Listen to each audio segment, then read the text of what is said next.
Eu sou Rita Gonçalo, eu sou planejadora urbana de formação, tenho doutorado em planejamento urbano pela UFRJ e, na verdade, eu tenho uma travessia assim, muito grande na minha formação acadêmica. Eu comecei na universidade com 19 anos, me formei no doutorado aos 33. Dos 19 aos 33, eu sempre permaneci muito tempo estudando, né? Porque a academia exige isso muito de nós. E durante a minha trajetória, eu posso considerar um privilégio de conhecer uma pessoa, uma senhora de Ipanema, que ela fomentou boa parte da minha educação, que me possibilitou também não estar em trabalhos precarizados, que tirassem, né, muito do meu tempo produtivo, do meu tempo de criação. Então, por eu ter tido esse apoio dela, também ter sido bolsista, né, das instituições de fomento, do CNPq, consegui fazer um mestrado, um doutorado. Então, eu pude investir muito tempo nessa parte da educação, sobretudo da educação crítica, né? Tive acesso a muitos livros, muitas literaturas diferentes, mas não somente isso, né? Também o meu lugar de origem me possibilitou essa outra experiência com a cidade, com as vivências, sobretudo as vivências negras. Eu sou oriunda da Baixada Fluminense, mais precisamente de São João de Meriti. Eu tenho contato com São João de Meriti até hoje, embora também já tenha vivido na Zona Sul, em muitos bairros da Zona Sul, mas assim, um lugar de experiência, digamos assim, urbana, e com as possibilidades e contradições da cidade, é esse território de Baixada Fluminense, né? E eu sempre escrevi muitos artigos, muitos textos falando a respeito do corpo. Na verdade, eu tenho a questão religiosa, né? O cristianismo evangélico, o corpo como objeto de estudo. E sempre pesquisei sobre as possibilidades que o corpo negro encontra na religião para existir, para sobreviver diante das contradições e das violências. Então, assim, eu sempre tive esse olhar crítico sobre como o corpo negro encontra maneiras de existir, de se agrupar, de viver, de mostrar as suas potencialidades, né? Mas também sempre tive uma vertente artística para isso. E eu lembro que quando eu era adolescente, já na Baixada, muita gente me perguntava se eu queria fotografar, se em algum momento eu iria fazer fotos, que todo mundo achava que eu sempre tinha um certo pendor para isso.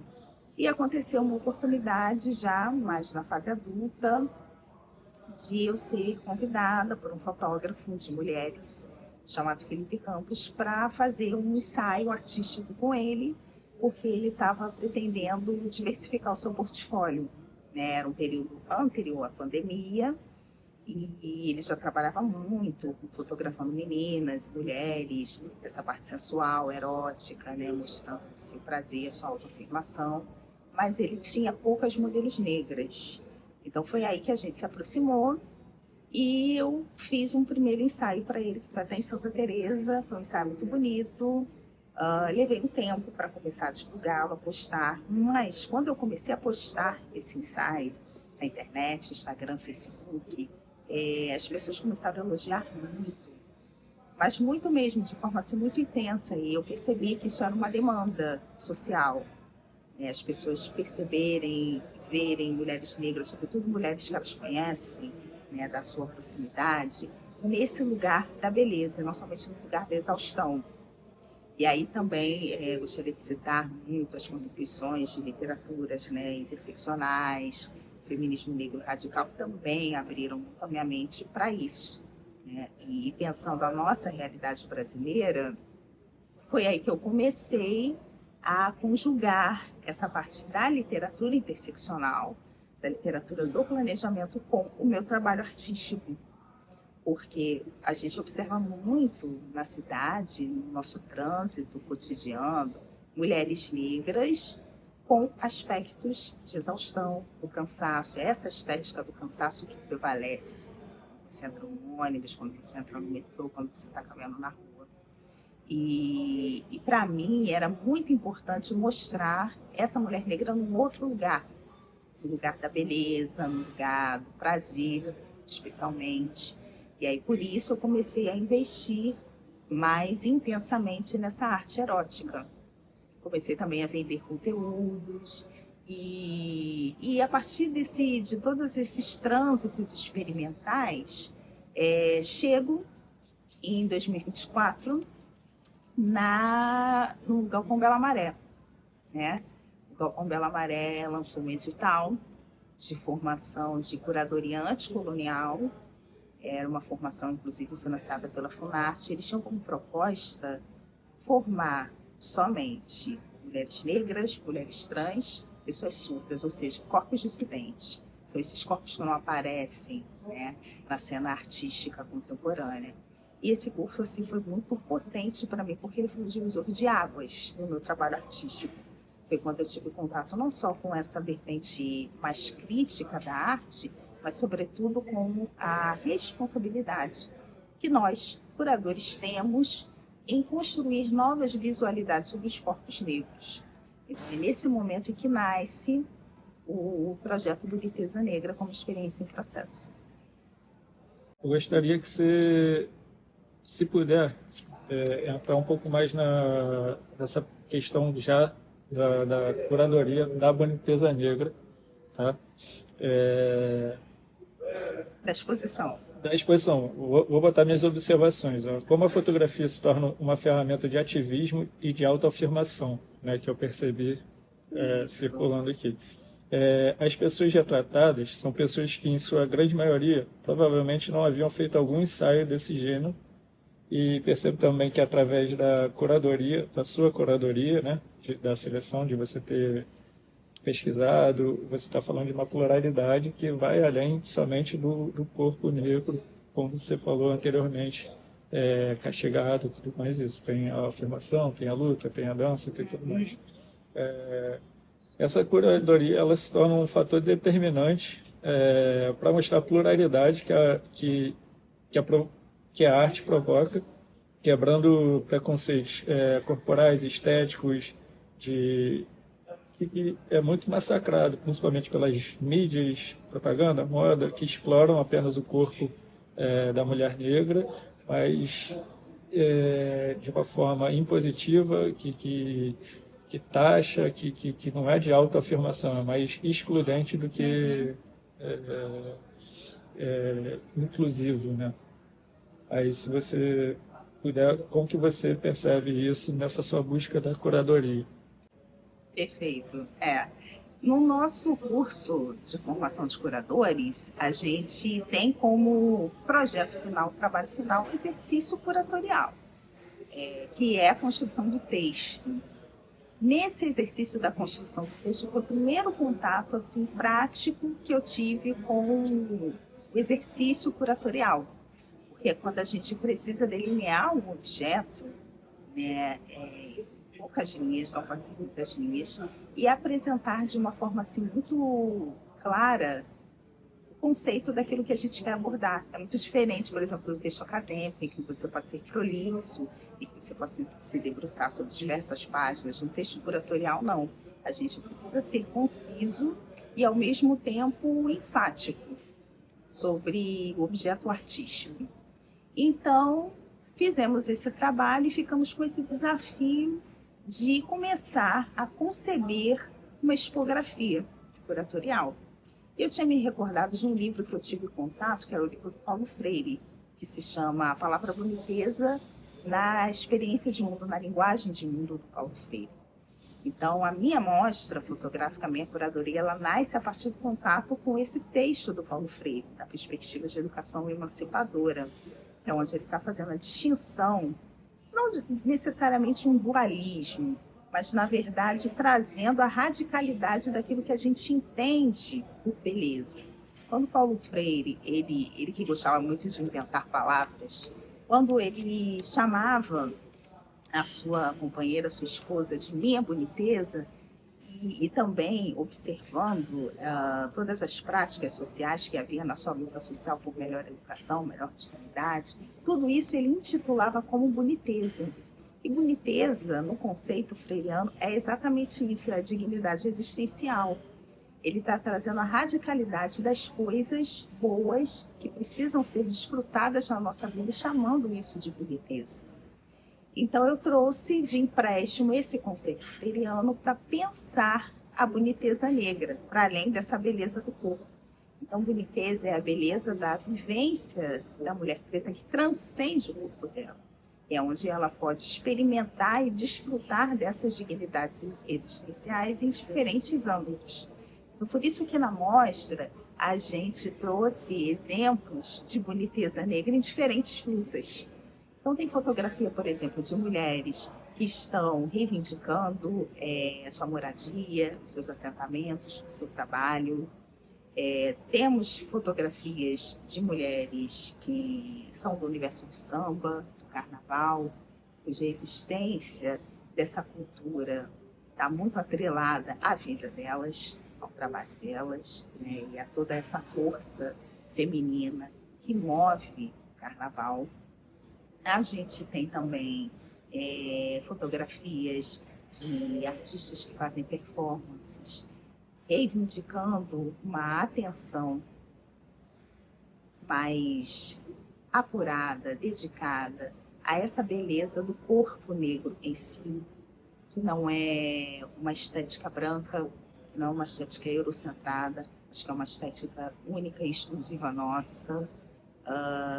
Temos também fotografias que falam da boniteza da relação entre mãe e filha, e aí essa fotografia ela também me toca muito, no sentido de que as relações entre pessoas negras, a gente sabe, né, que o trauma colonial trouxe muitos reveses para as nossas vivências cotidianas, e hoje a gente está vivendo um momento assim, não só de reconstrução, mas de construção mesmo, de outros afetos, de outros modos de ser e de estar com a nossa família, os nossos parentes, os nossos amigos. Então, as fotografias elas também falam muito disso, né, da construção de uma nova afetividade entre mulheres negras, entre mães, entre amigas. Então, a boniteza negra ela está querendo chamar a atenção para essa outra visualidade da nossa experiência cotidiana.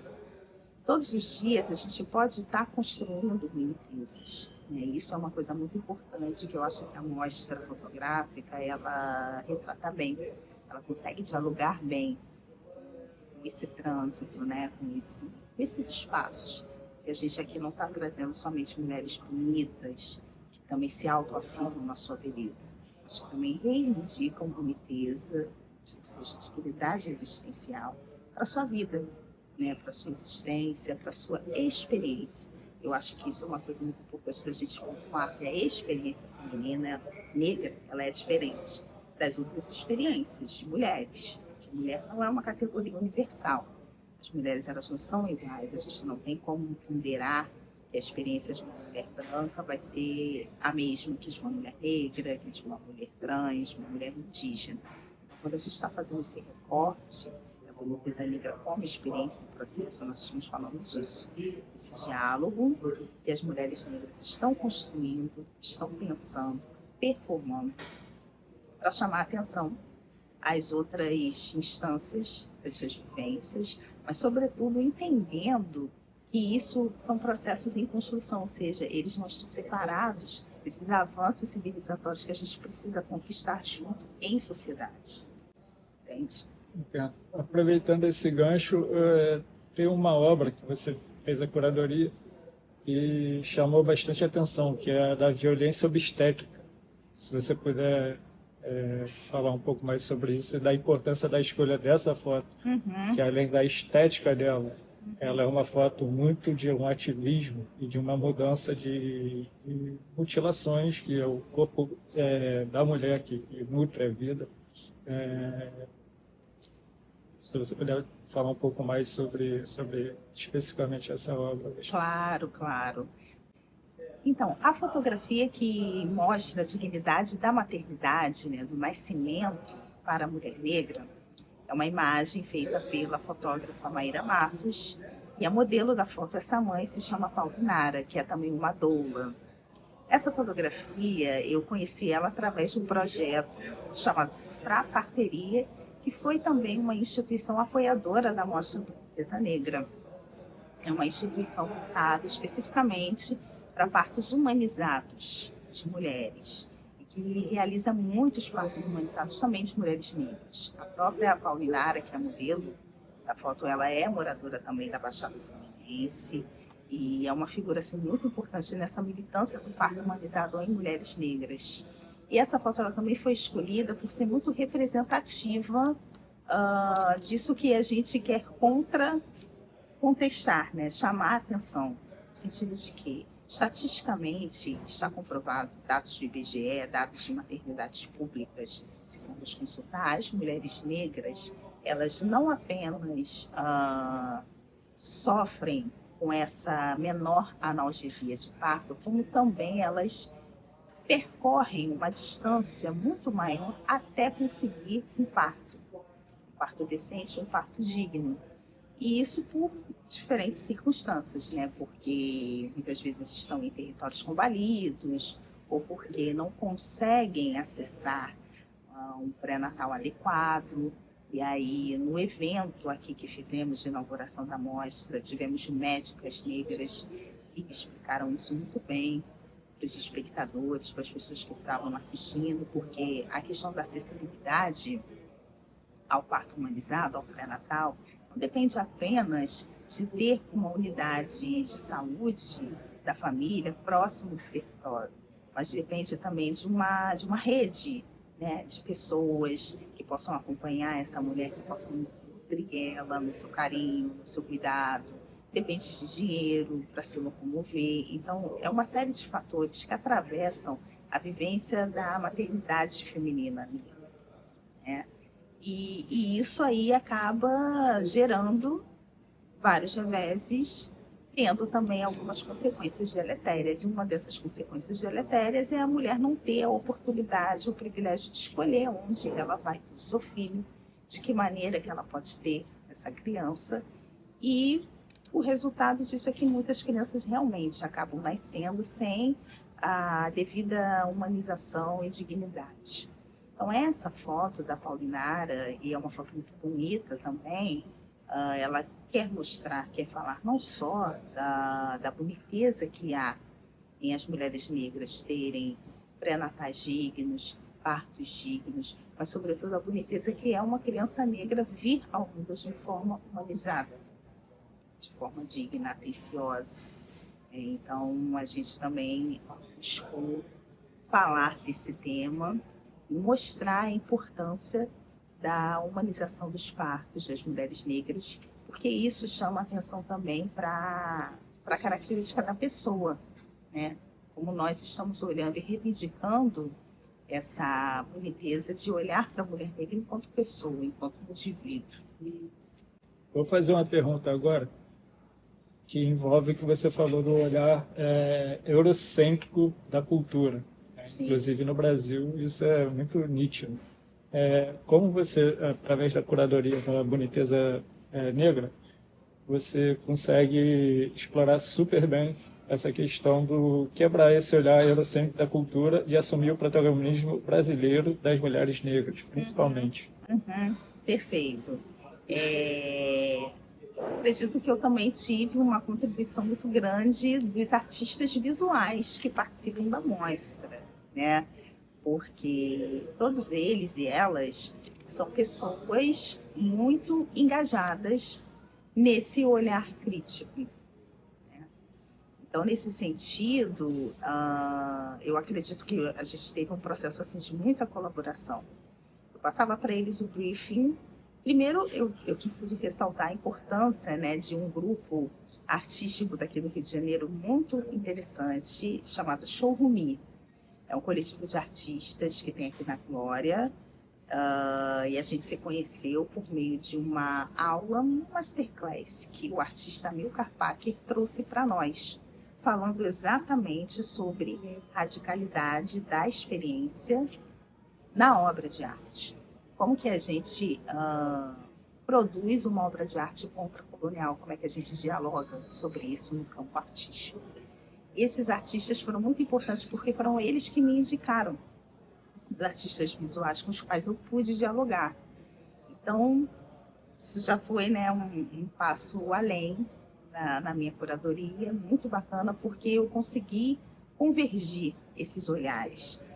Na cena cultural hoje, sobretudo na cena cultural do Rio de Janeiro, tem uma pluralidade grande de artistas, mas também tem muita, eu diria, poluição visual. Por que poluição visual? Porque tem muita gente produzindo tanta coisa que muitas vezes essas obras de artes, essas fotografias, não conseguem nos tocar na radicalidade das nossas experiências cotidianas. E eu acho que a obra de arte ela não pode perder esse viés político, ela não pode ser só sensação. Ela tem também que ter um aspecto que nos move, que nos faça entender, né, o nosso lugar no mundo, o lugar das coisas no mundo. Então, esses artistas, eu acho que eles foram muito importantes para a construção dessa visualidade, porque são pessoas, cada uma em seus projetos que realizam já de longa data, muito dedicadas a olhar esse corpo feminino negro de forma diferente. Cada um no seu campo. O fotógrafo que atuou no campo, né, dos movimentos sociais, a fotógrafa que atua no campo do samba, a outra que atua fotografando corpos femininos negros 50 a mais, a outra fotógrafa que atua no campo da maternidade. Então, assim, eu acredito que essa prática artística também de longa data desses fotógrafos e ter essa atenção diferenciada ao corpo negro colabora muito para que a gente coletivamente possamos nos engajar nessa militância, nessa atuação, sabe? Então, o meu trabalho, ele não se construiu sozinho, ele se construiu junto com essas visualidades desses artistas visuais que muito colaboraram para formatar de forma orgânica a boniteza negra no campo da fotografia. Indo além do campo da fotografia e da curadoria, como você percebeu e percebe o diálogo entre a obra e o público? Porque toda obra depende de um público também para ter um ciclo de início, meio e pensamento. Não vou nem dizer fim, reflexão. O fim a gente vai ver a partir da reflexão de cada pessoa. Como tem sido isso aqui, a Bibliomaison, e que você espera também do... Não que você espera, mas se está cumprindo o papel que você esperava de botar dentro do centro da cidade do Rio de Janeiro um lugar que é majoritariamente branco, né? E trazer essa reflexão também, que é um espaço que nem tantas pessoas pretas frequentam, né? E a importância dessa ocupação, como se fosse olha, chegamos, estamos aqui e a história vai ser contada de dentro para fora, não mais de fora para dentro. Sim, a história vai ser contada a partir de nós, né? Isso é muito importante mesmo, esse movimento. Eu acredito que a mostra ela tem cumprido, sim, a sua função, porque ela não tem apenas uma função estética. Eu acredito que é uma mostra fotográfica que tem, sobretudo, uma função educativa. Por isso, ela foi muito bem recebida aqui nesse espaço, né, da biblioteca. E a própria forma como nós dispomos a expografia, ela não está fixa, né, em um único canto, mas ela está harmonizada com todo o entorno, né, dos livros, porque nós pensamos exatamente nesse aspecto. As pessoas que vêm para cá, elas vêm para desfrutar do ambiente, para estudar, para passar longas horas. Então, queríamos que essas obras também tivessem esse contato prolongado com os frequentadores. Os frequentadores pudessem, por diversos momentos, olhar de forma dedicada, de forma atenciosa as obras, as legendas que as significam, e a partir daí ter esse aprendizado, que eu acredito que é até mesmo antirracista, né? E muito contracolonial. Eu acredito também que, assim, por ser uma mostra fotográfica que só tem mulheres negras, você também ocupou num espaço majoritariamente branco, Isso é uma forma muito importante de mostrar essa valoração, essa reversão estética que a gente está propondo. Porque quando você consegue colocar as mulheres negras e dispô-las de forma soberana nesses espaços, é um outro olhar que as pessoas têm, né? É uma outra relação que se constrói. Porque a gente, nas nossas experiências, a gente observa que, na maioria das vezes, as mulheres negras, quando elas estão nesses espaços brancos, né, esses espaços de privilégio, elas não estão em posição de privilégio. E aqui não. As mulheres de cada fotografia, elas estão em posição privilegiada, porque elas estão sendo objeto da atenção nessa biblioteca, nesse espaço. Então, é uma outra lógica que a gente propõe com essa mostra, sabe? E a gente tem tido, sim, feedbacks muito positivos, sobretudo, assim, de pessoas que vêm pelo espaço pela primeira vez, pessoas que não são muito ambientadas com a temática negra, né, com a militância negra, as pessoas... Eu também realizo visitas guiadas aqui, então a gente vê que o público consegue entender aquilo que a gente quer passar, o que se quer mostrar, a obra de cada fotógrafo. E não somente isso, eu percebo também que o público tem ido atrás desses fotógrafos, porque a gente coloca, né, o nome, as referências, para que as pessoas também possam continuar essa busca por outros olhares, né, por outras visualidades que falam de beleza negra, de dignidade existencial, de radicalidade da existência feminina negra. Então, eu acredito sim que a mostra está cumprindo o seu papel, sendo muito representativa aqui nesses espaços. E eu também queria deixar claro uma coisa assim, que é muito fundamental para mim. Nós, que somos artistas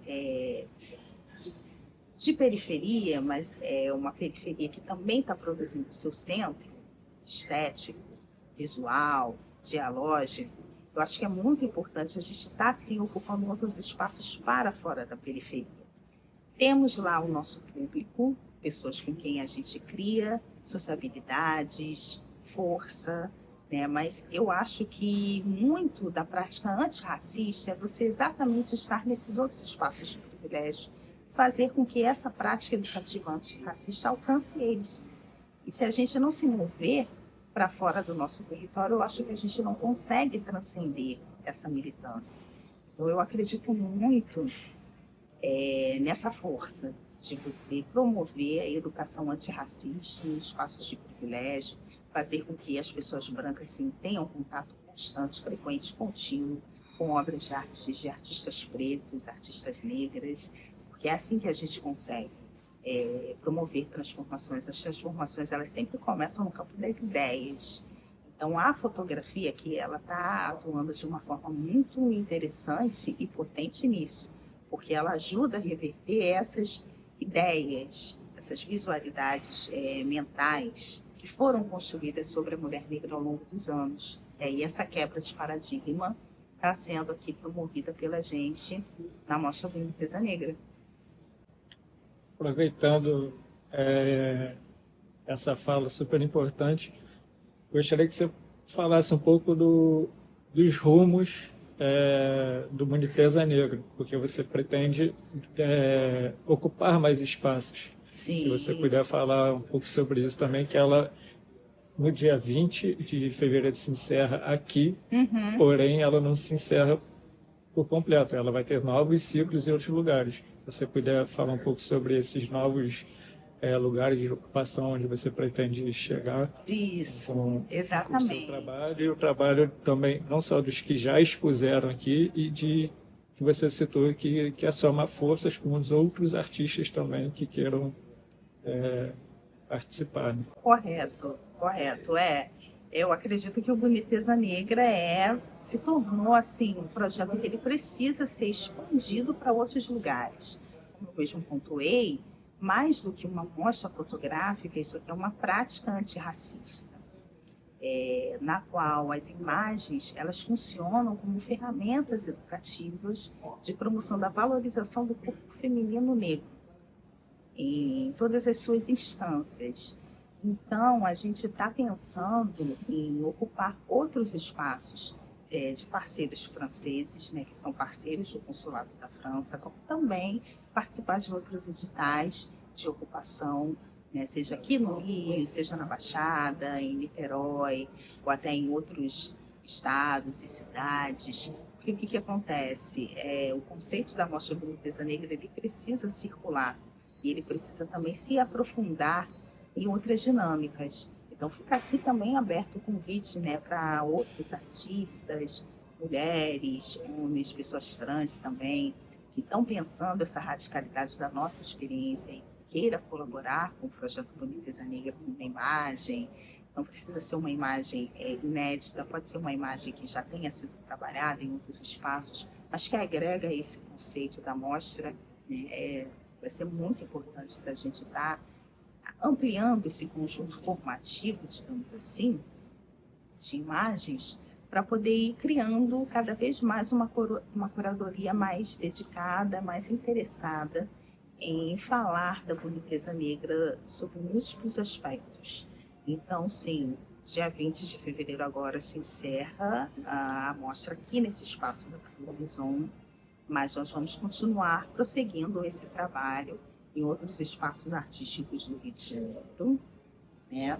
E é isso, não apenas com imagens, né? Mas eu acho que é também muito importante a gente poder divulgar a mostra com vídeos como esse que a gente está produzindo, palestras. Dia 20, inclusive, aqui vai ter uma roda de conversa com os fotógrafos, onde eles poderão falar das suas experiências artísticas, daquilo que os levaram, que os moveram a produzir essas imagens. Então, vai ser muito importante. Eu acho que esse trabalho fotográfico, em conjunto com o diálogo, com a educação, né, com essa interação pessoal com as pessoas, eu acho que é muito importante. A gente absorve mais, a gente consegue reverberar mais essa linguagem para outros públicos.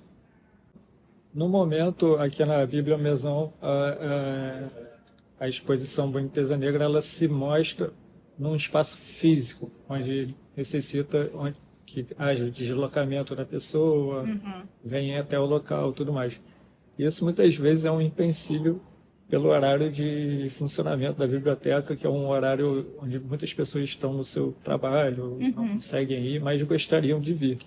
Há alguma possibilidade de se criar um canal que seja numa rede social, seja ela qual for, onde fique com uma exposição permanente ali, onde essas obras sejam levadas para o universo também virtual, onde pessoas de outros estados possam também comparecer, ver, presenciar, ter conhecimento desses grandes artistas que estão aqui com suas obras, né?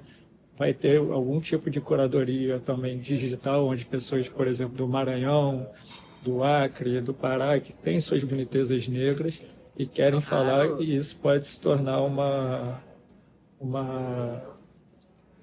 um ciclo maior ainda, que vai abrir, porque, como você bem falou, a fotografia é uma ferramenta de diálogo, que esse diálogo se abre, se expandindo cada vez mais para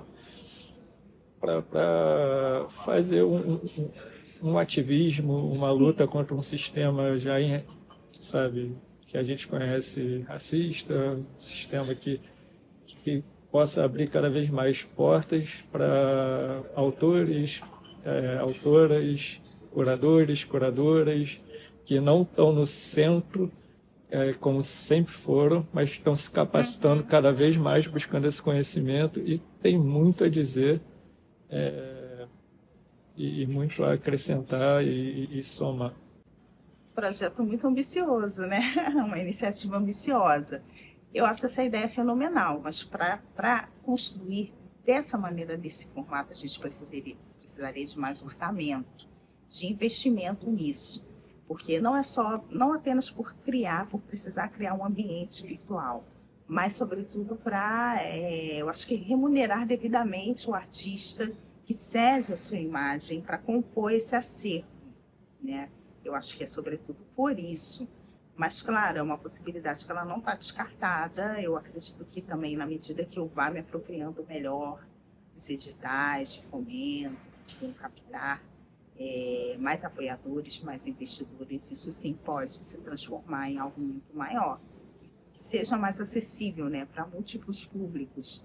E que também, como você muito bem pontuou, acho que a questão de poder estar mapeando as bonitezas negras de outros territórios, de outros estados, é muito importante. Porque as lutas negras, elas são muito semelhantes, né? Aqui no sul global, e quando a gente fala de sul global, eu não estou me referindo necessariamente a essa geografia de América Latina, mas as desigualdades comuns que nos atravessam e que expandem múltiplas fronteiras.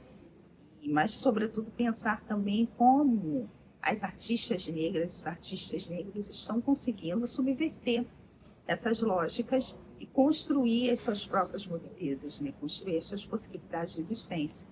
Então, a mim muito me interessa, sim, dialogar com artistas de outros estados, de outras regiões, e também, né, fazer com que eles possam se somar nesse projeto e que esse vídeo possa alcançar muitas pessoas, muitas instituições que possam apoiar o projeto Boniteza Negra, porque com esse apoio, suporte, fomento, a gente consegue abrir espaço, né, ampliar as possibilidades para que, sobretudo, os artistas regionais de outros estados, de outras arenas, que estão pensando o corpo preto, possam se agregar a essa iniciativa e também terem as suas poéticas visibilizadas.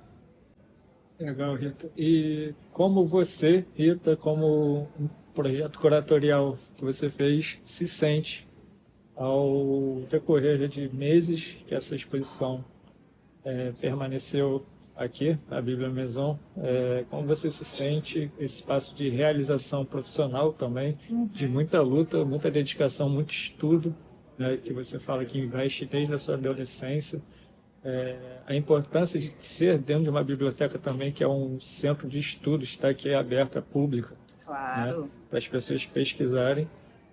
Como você se sente, como é uma realização pessoal sua, que você já teve tanto do lado da pessoa fotografada, e você tem um projeto também da mulheridade preta, né? Isso. Que de afirmação, do carinho, do afeto, do autoconhecimento, de toda essa... Agora é um momento mais pessoal mesmo, de você poder falar um pouco de você, vendo passos do que você começou a plantar lá atrás, começar a colheita, né?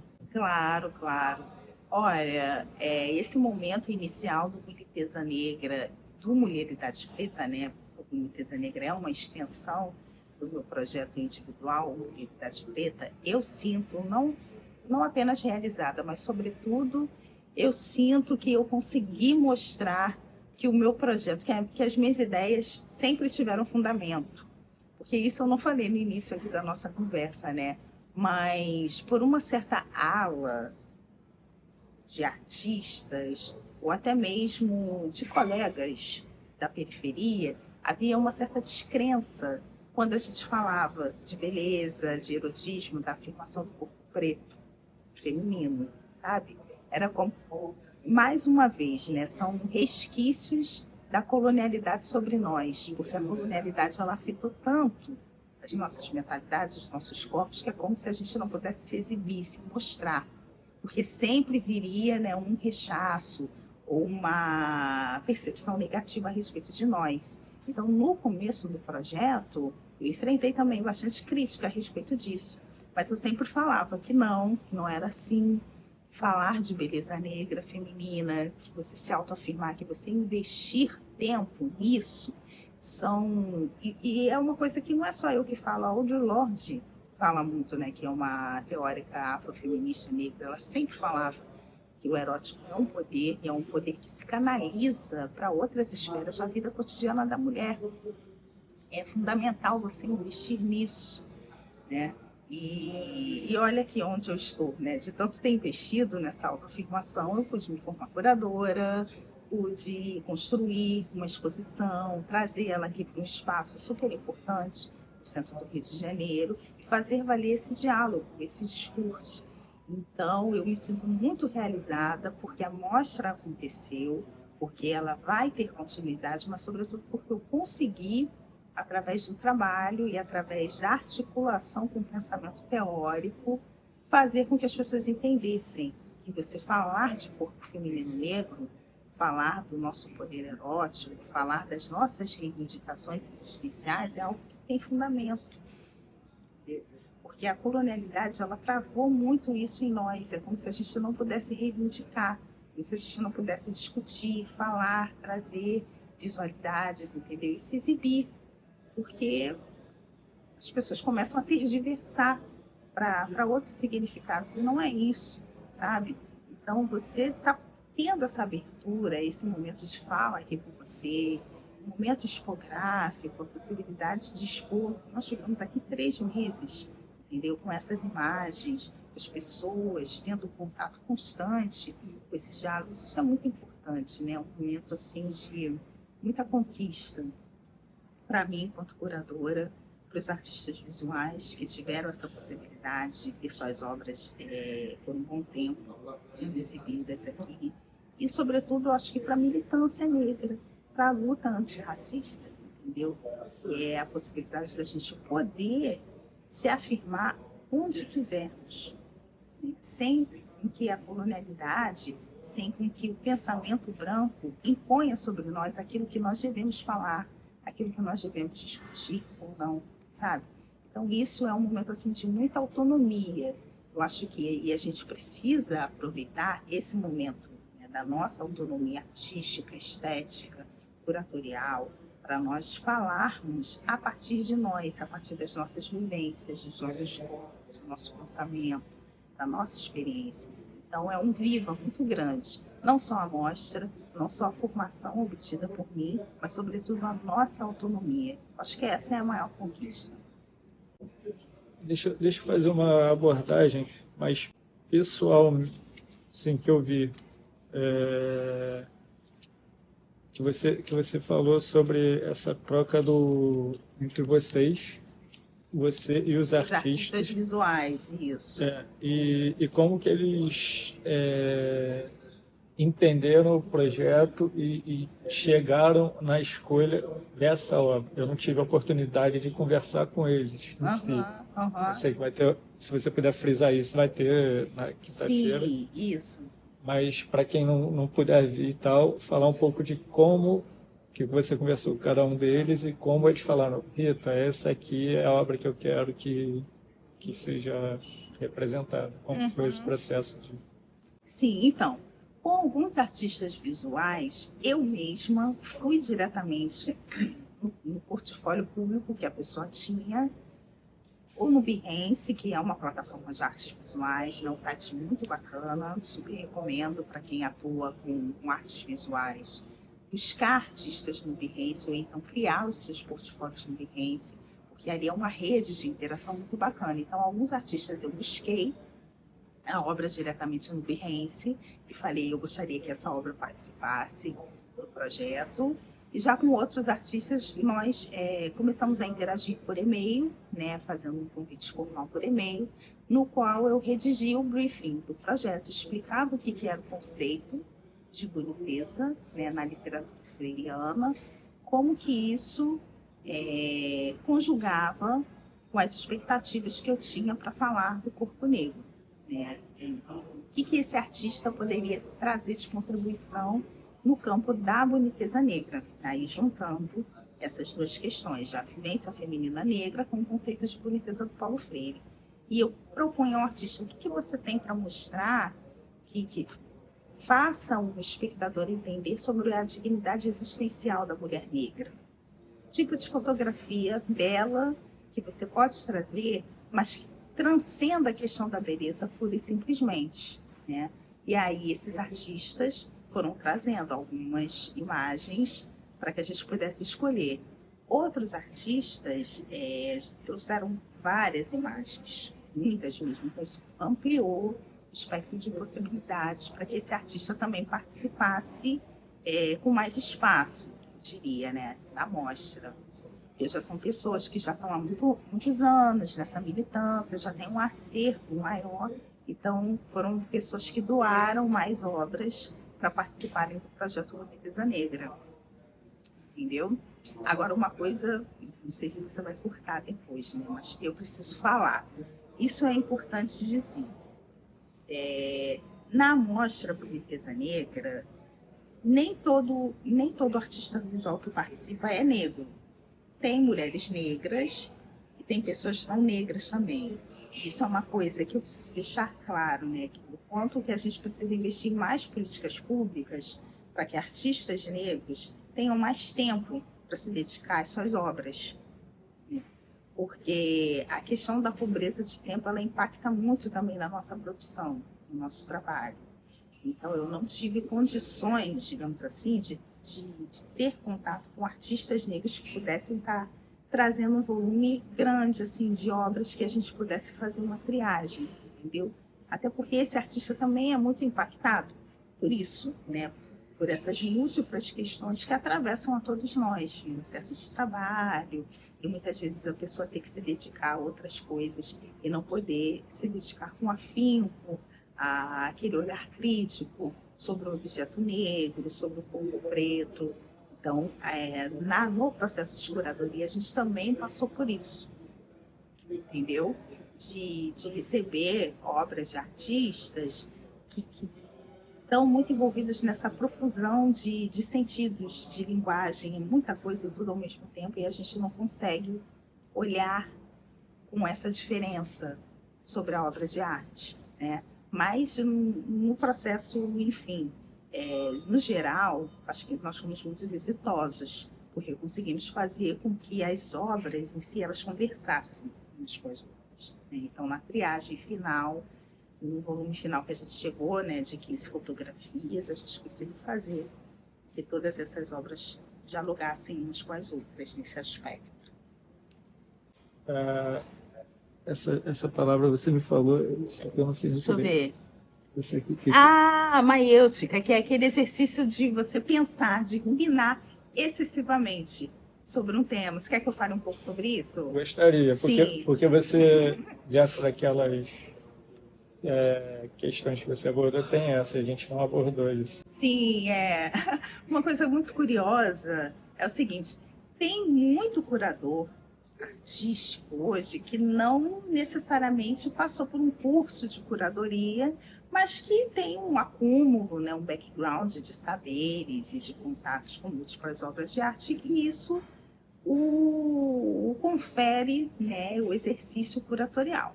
No meu caso, eu fiz um curso de curadoria. Né? Nós tivemos uma formação muito bacana, muito extensa, com leituras múltiplas de diferentes autores no campo da história da arte.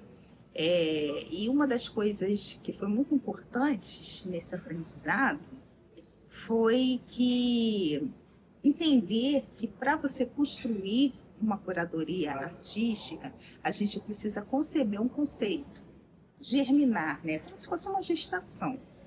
Fazer com que esse conceito ele germine, nasça, seja construído, seja formatado, passe por esse processo de maiêutica, que é o que na filosofia, né, é você ruminar excessivamente a respeito de um assunto, estressar esse assunto, até que ele tome uma forma por si mesma e assim você consiga trazê-lo à baila para o público, apresentá-lo. Então, no nosso processo curatorial, foi exatamente isso que aconteceu. Eu tive contato com a literatura freiriana, da educação emancipadora, trouxe ela para o campo dos estudos negros radicais, que é quando a gente está pensando essas experiências radicais de existência negra, e como que isso reverbera na fotografia. Então, foi um movimento teórico grande que eu fiz, porque eu tive que ler bastante. Não só ler bastante, mas também entender como esses outros artistas trabalham, quais são as suas linguagens visuais, estéticas, né? Então, nosso trabalho curatorial ele foi um trabalho dedicado nesse sentido. Eu fiz bastante estudo, de muita leitura, né?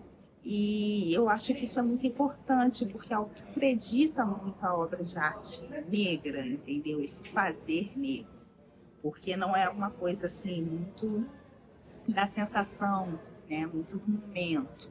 Não, é fruto de um estudo, de uma elaboração e de uma construção, né, coletiva, que não é feita só por mim, mas também pelos meus antepassados, pelos meus ancestrais, por diversos outros militantes de movimentos negros, entendeu? Então, são construções históricas que vão se sedimentando e que alcançam a minha formação. Aproveitando que você fez o curso, que você falou super bem, a gente está dentro de uma exposição maravilhosa aqui, onde teve curadoria sua. Tem algum, não sei se é conselho a palavra certa a usar, mas para pessoas que querem se desenvolver, tanto como curadoras, mas porém, como você bem falou, elas são meio que sufocadas pelo sistema, onde ela tem que trabalhar, não encontra um tempo. Como que ela pode dar um primeiro passo ali para que seja, nem que seja próximo de casa, com artistas do seu entorno, para começar a gerar engrenagem também e de autoafirmação, porque muitas pessoas querem muito seguir esse caminho, porém tem uma sociedade que diz constantemente que a arte não leva a nada, que isso, que aquilo, que é muito estigmatizada. E como você, Rita, poderia falar para essas pessoas para continuarem no estudo, fazerem pesquisas, buscas, para que possa essa rede também se expandir cada vez mais e essas pessoas se autovalorizarem, valorizarem a sua cultura, a sua origem e com isso terem um propósito maior do que elas muitas vezes buscam, mas por falta de referências perto. Você acaba, nesse momento, nesse vídeo, você é uma referência, as pessoas vão te enxergar como uma referência. Como você pode falar para essas pessoas para darem o passo que tem que ser dado? Os centros culturais, muitas vezes, eles estão distantes de nós, né? Eles estão distantes da periferia.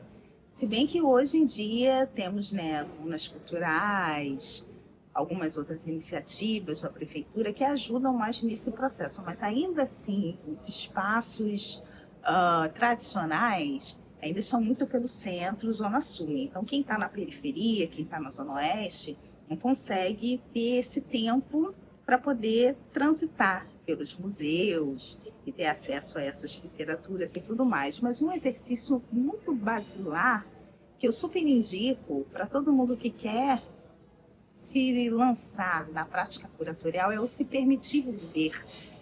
O que seria esse permitir-se ver?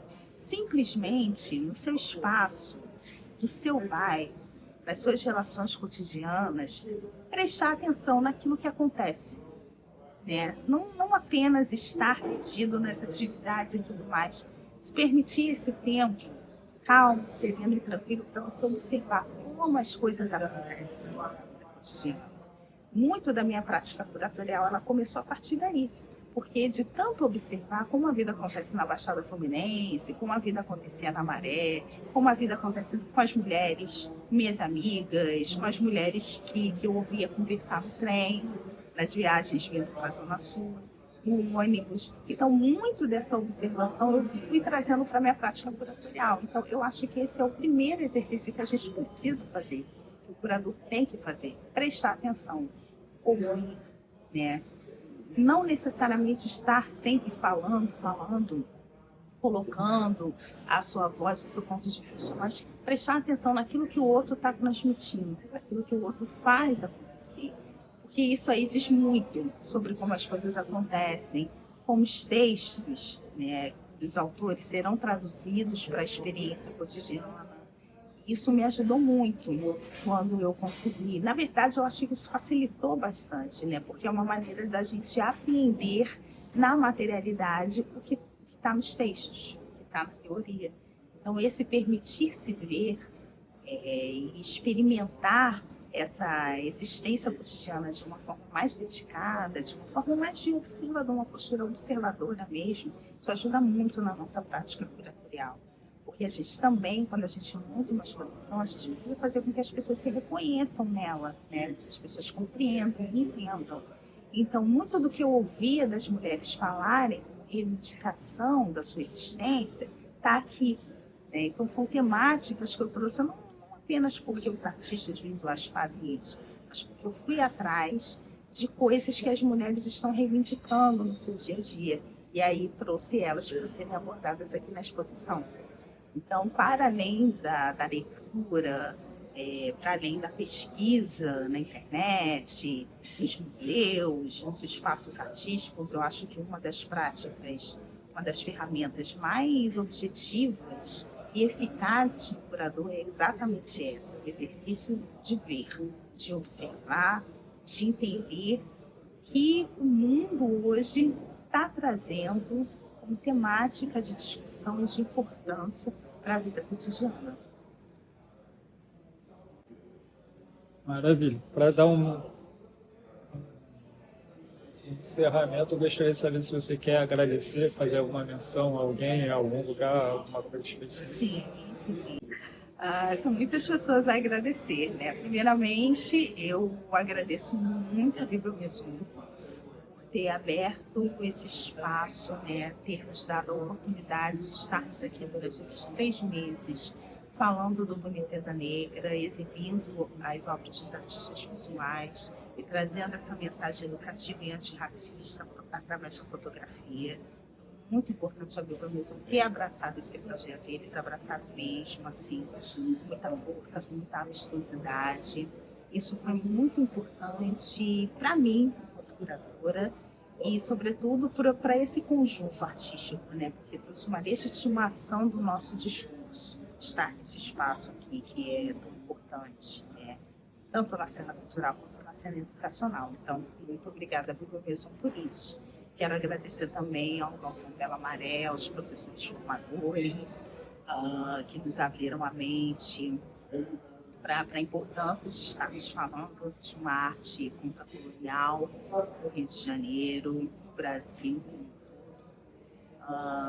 Também super agradeço a Ação da Cidadania, que eu também me formei lá enquanto roteirista, porque na Ação da Cidadania a gente também aprendeu muito sobre a cena audiovisual, essa perspectiva da produção cultural, e isso também foi muito importante para eu entender, né, o step by step da montagem de uma exposição. Então, muito obrigada também à Ação da Cidadania por isso. Obrigada à minha família, ao território da Baixada Fluminense, porque são espaços de insurgência, né, que me possibilitou ter essa criatividade, esse tempo criativo para poder pensar e conceber essa curadoria, onde eu também aprendi muito sobre tipografia foi com a Galeria Icon, na Fábrica Bering, na pessoa do Paulo Salgado, que é o diretor artístico. Ele me ensinou muito sobre tipografia, sobre como montar uma exposição, sobre como dar atenção a uma obra de arte. Então, também, muito obrigada à Icon e ao Paulo Salgado por isso, ao Roberto Pedretti, diretor da Bibliomeson, que também a gente teve muita possibilidade de interlocução nas escolhas artísticas, e, sobretudo, aos artistas visuais que colaboraram com as suas obras. Muito obrigada por isso também, por acreditarem, né, no projeto, por quererem fazer parte. E as mulheres negras, né, que também são protagonistas das obras, aquelas que foram modelos dos fotógrafos, que se permitiram serem olhadas de uma outra maneira. Obrigada por isso também. E eu quero agradecer também aos meus fãs e seguidores do Instagram, porque são pessoas assim que já me acompanham tem muito tempo, Marcelo. E, muito curiosamente, são pessoas assim muito fiéis a esse trabalho. E eu fui percebendo que ao longo do Mulheridade Preta, esses seguidores, essas pessoas que me acompanham, foram também mudando muito seu olhar, sua perspectiva a respeito da beleza negra. Então, assim, esses seguidores são aqueles que fazem eu acreditar cada vez mais no projeto. Ter a certeza de que esse projeto estético é um projeto que educa, é um projeto que traz transformações para as nossas relações. Então, a todos os seguidores, muito obrigada por isso também.